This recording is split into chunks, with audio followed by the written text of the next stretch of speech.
Movie की शुरुआत में हमें एक आदमी दिखाया जाता है जो पहाड़ चढ़ने की कोशिश में गिरकर मर जाता है। उसके बाद हमें एक टोपीबाज दिखाया जाता है जो हवाई जहाज से स्पेन के एक द्वीप पर आता है। उसे यहां बुलाया जाता है। यहां हमें पता चलता है जो आदमी मरा है वह बहुत अमीर खानदान से है।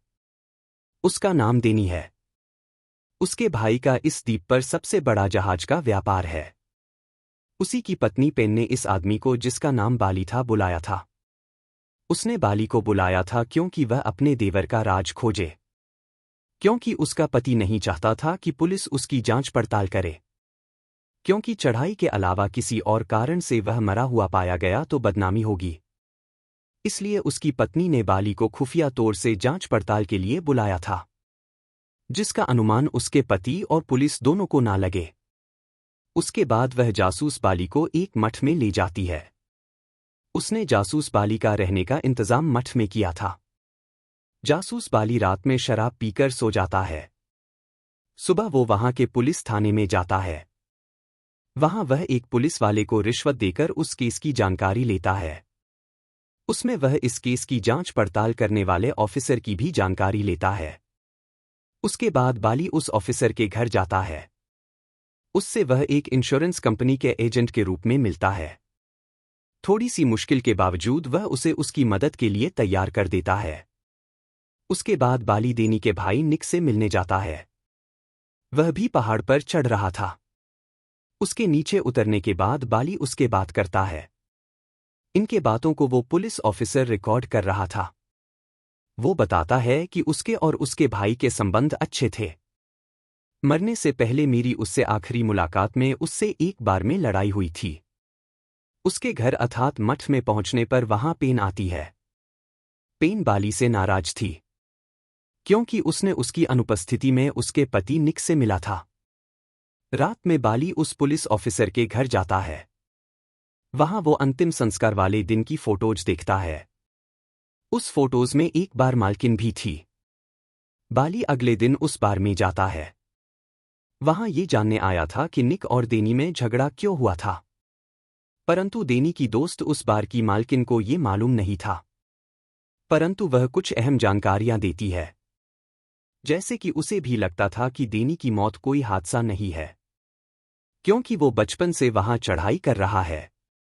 निक हर महीने डेनी को पैसे देता है क्योंकि वो नकारा कम से कम उनके पारिवारिक कार्यक्रम में सही से आए। और पेन पहले डेनी को पसंद करती है। उसके बाद वह दोबारा मठ जाता है। वहां पेन उसे लेने आती है। वो उसे उस जगह लेकर जाना चाहती थी जहां डेनी की मौत हुई थी। डेनी अपने भाई से अलग एक सुनसान द्वीप पर चढ़ाई करता था।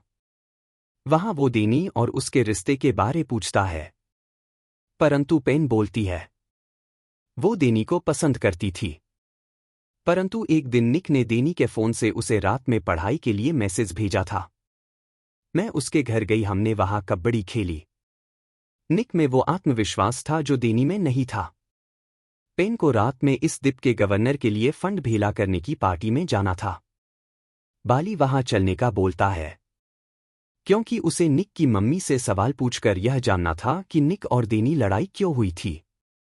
पेन बोलती है निक तुम्हें नहीं मिलने देगा और वो पार्टी वीआईपी लोगों की है। थोड़ा मनाने पर पेन तैयार हो जाती है, परंतु उसके लिए पार्टी में कपड़े वो भेजेगी। रात में बाली पार्टी में जाता है। वहां वो मौका देखकर निक की मम्मी से बात करता है, परंतु मेन बात शुरू होती उससे पहले ही निक बाली को देख लेता है। वो उसे इस पार्टी से बाहर निकाल देता है। अब बाली कैसे इस जांच पड़ताल को आगे करेगा, और इसी प्रकार की मूवी के और एक्सप्लेन सुनने के लिए इस चैनल को सब्सक्राइब करें। मूवी जरा सी भी अच्छी लगी हो तो इसे लाइक करें, ज्यादा अच्छी लगी हो तो शेयर करें।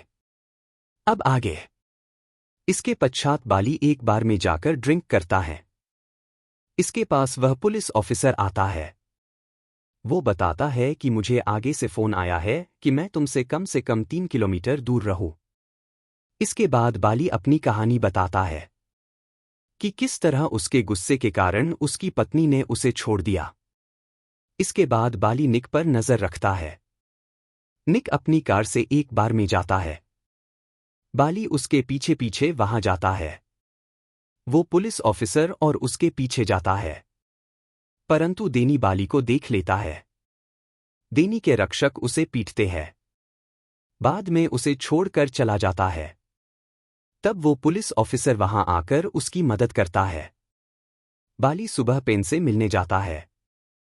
वो दोनों एक खड्डर में जाते हैं।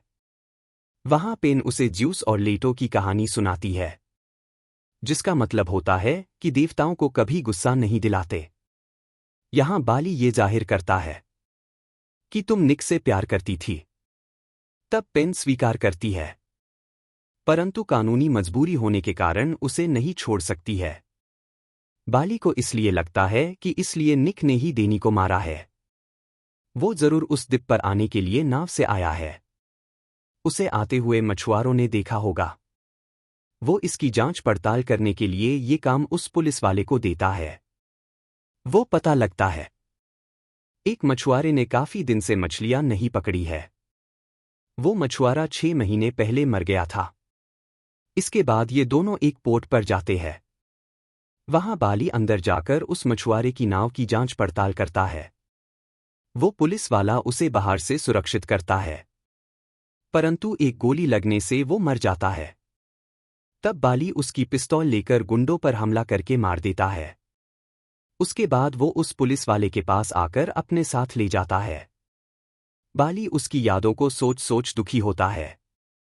उसके बाद बाली दोबारा किसी नाव से उस टापू पर जाता है।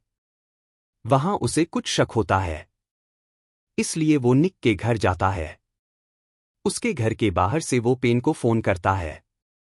उसे दरवाजा खोलने को कहता है। उससे वो उसके पति और उसकी सासू मां कहाँ है वो पूछता है। इसके बाद वो उसे पुलिस को फोन करने को कहता है। वो ऊपर आकर वो निक के सामने आता है। जल्द ही पेन सासू मां भी आ जाती है। उसके सामने ये बताता है कि ये निक नहीं डेनी है। उस दिन जो आदमी मरा था वो असली निक था। निक डेनी से पहले उस पहाड़ पर चला गया था। उसने उसे गिरकर मार डाला, क्योंकि निक को कंपनी पर अपना कब्जा चाहिए था। डेनी के होते हुए ये संभव नहीं था। इसके बाद पुलिस वहां आ जाती है। वो डेनी उफ निक को गिरफ्तार कर देती है। बाली हवाई जहाज से जा रहा होता है। तब उसे पेन की बात याद आती है। उसने बोला था कि कानूनी बंधनों के कारण वो यहां से नहीं जा सकती। ये याद आते ही वो पेन के पास जाता है और उसे बोलता, तुम और डेनी मिले हुए थे। तुम चाहती थी कि मैं उसका पर्दाफाश करूं। तब वो बताती है कि ये हम दोनों का प्लान था। वो कंपनी को निक बनकर ही चलना चाहता था और मुझे आज़ादी मिल जाएगी।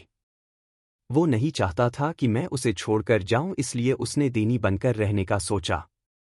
उस दिन उसे उस द्वीप पर मैं लेकर गई थी। बाली इसे नजरअंदाज कर देता है।